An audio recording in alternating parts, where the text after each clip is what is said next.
Universidad del Cauca, Facultad de Ciencias Naturales Exactas y de la Educación, Instituto de Posgrado, Maestría en Educación, Línea de Enseñanza de la Ciencia y la Tecnología.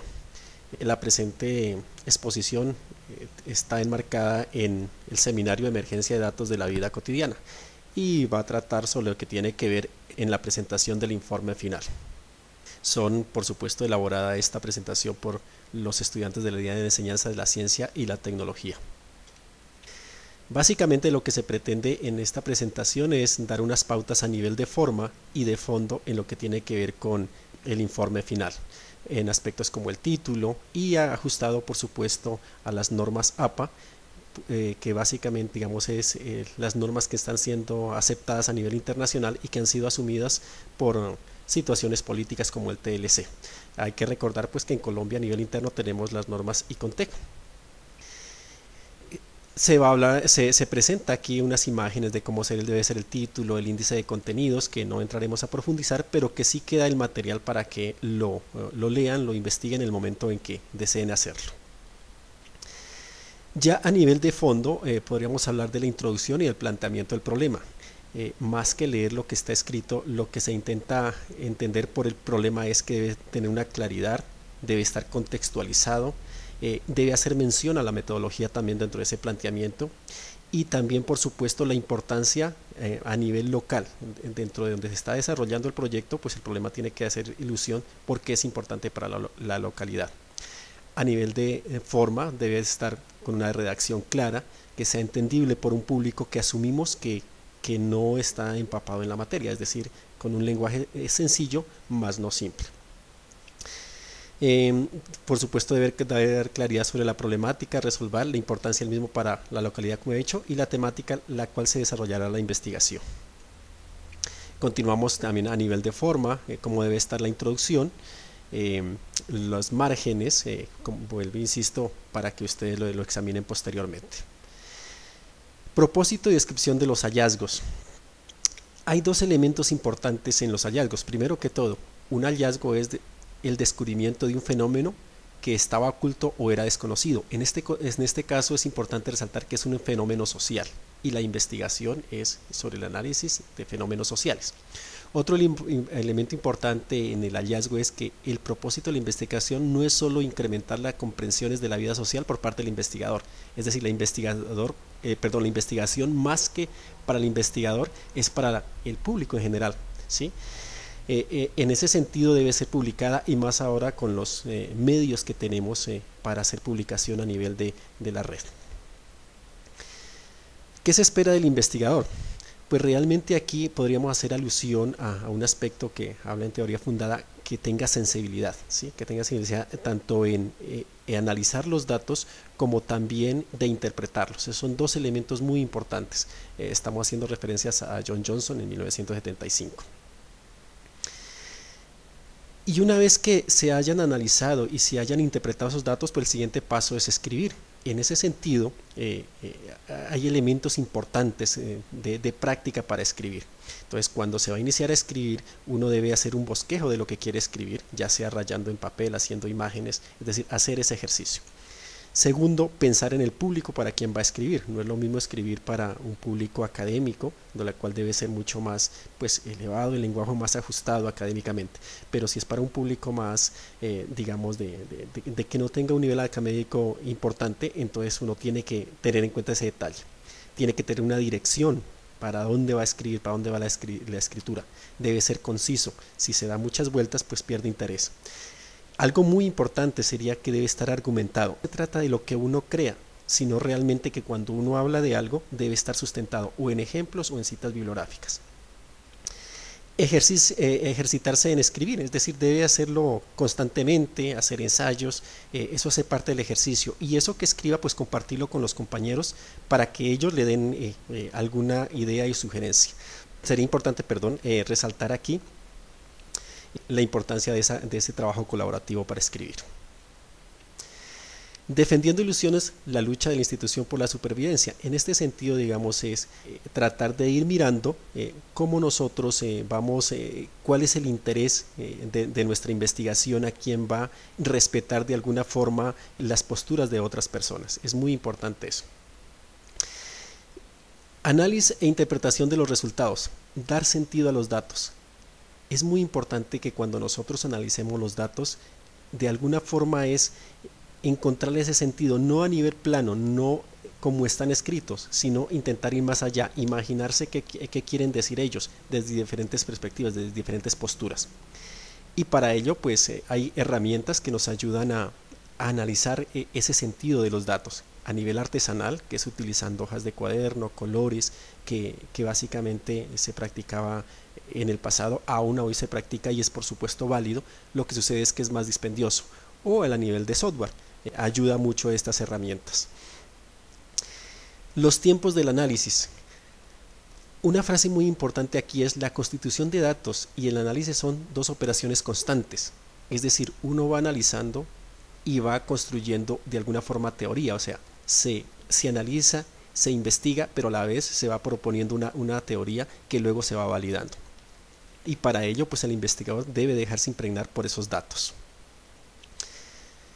La elaboración del análisis, pues es una lectura, una relectura y una relectura, es decir, uno no puede quedarse con un primer análisis y pensar que ya ha superado esa parte de los datos, no, debe volverlos a retomar, volverlos a analizar, tomarlos desde diferentes perspectivas para ver qué se le ha escapado, para ver qué otras opiniones puede encontrar dentro de uno mismo. Codificación y caracterización. Como les comentaba en las diapositivas pasadas, pues se puede hacer a nivel artesanal, o ahora hay paquetes software gratuito, ¿sí? Como Answare, OpenCode, EZText, ¿sí? Son software que son para analizar los datos. O tenemos también software licenciado como es el Atlas TIC. Estas herramientas, o en este punto más que pensar en la herramienta, es algo muy importante, son medios para conseguir un fin.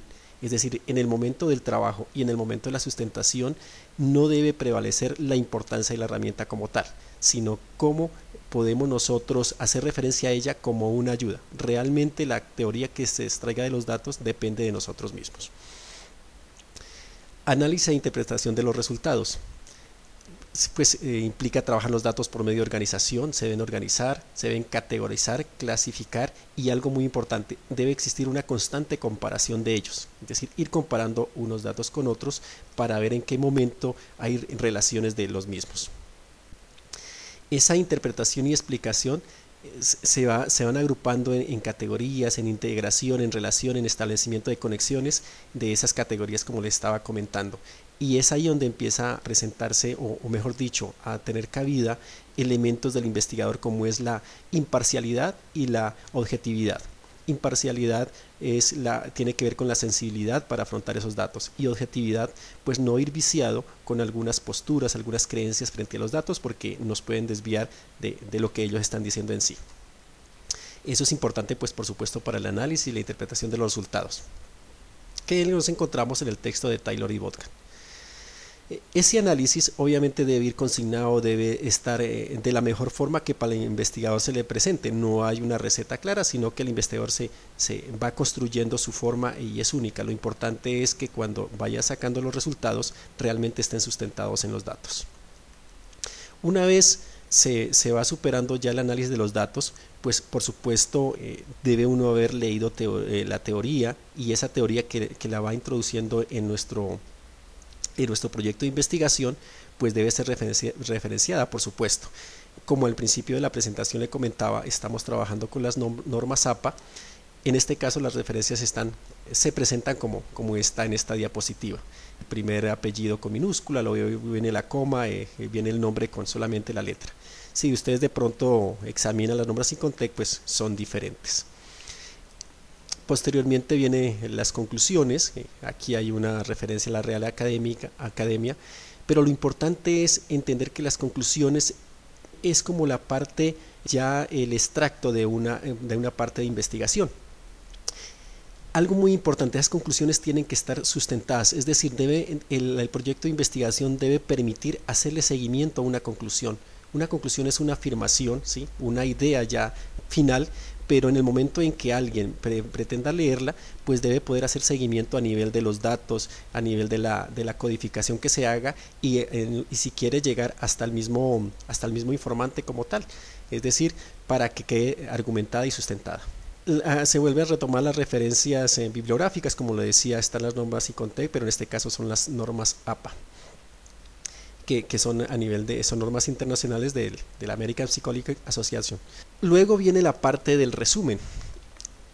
En el principio hablamos de la introducción y cómo a nivel de forma debían haber una presentación a nivel de márgenes, pero la introducción a nivel de fondo es una invitación, es una especie de dejar una inquietud de qué se va a tratar en nuestro trabajo de investigación. A diferencia del resumen, por supuesto su palabra lo dice, es una condensación de nuestra investigación. ¿Qué persigue el resumen? Pues tratar de cautivar al lector y darle una visión muy general en unas pocas palabras. En este caso se hablaría entre 4.500 palabras y 5.000 palabras, perdón. Entonces, en esas 5.000 palabras, el lector debe entender qué se hizo, por qué se hizo y qué digamos, resultados se pudo obtener. Entonces, depende de la habilidad del investigador para condensar todo su trabajo en ese resumen. Y finalmente tenemos los anexos, que son archivos de complemento que aportan y soportan a nivel teórico y académico legal nuestro trabajo de maestría. Aquí se pueden presentar, digamos, 5 bloques, pero no necesariamente todos tienen que estar en nuestro trabajo de investigación. Algunos sí deben estar necesariamente, pero estos 5 que se presentan no. Tenemos en este caso los insumos de registro, entonces en los anexos se pueden colocar fotografías, se pueden colocar las mismas expresiones que hacen los informantes, por supuesto codificadas para conservar esa identidad. Entonces iría en los anexos. También hay una guía de implementación. Nuestro trabajo debió haber tenido un plan, ¿sí? En algunos de los puntos de la escritura les comentaba que al escribir tenía que tener una dirección, pues esta es el mapa, cómo se hace cómo se escribió nuestro trabajo de investigación. Por lo tanto, en los anexos se coloca esa guía para que el lector pueda de alguna forma entender o aclarar aspectos que hayan quedado confusos durante la lectura de nuestro trabajo. También nuestro trabajo de investigación debe tener la posibilidad para nuevas investigaciones. Entonces, en ese sentido, habrá unas recomendaciones o habrá unos puntos, una parte de texto donde haga esa invitación y dé la posibilidad de que nuevos investigadores retomen nuestro trabajo como base para continuar construyendo conocimiento. En la parte de anexos también se puede incluir escritos, artículos que nosotros hayamos publicado a nivel de aprendizajes y que de alguna forma hayan surgido del proceso de investigación. Entonces se pueden colocar ahí entre artículos para revistas indexadas, ponencias que han salido del proceso de investigación, se pueden colocar los anexos como parte de soporte.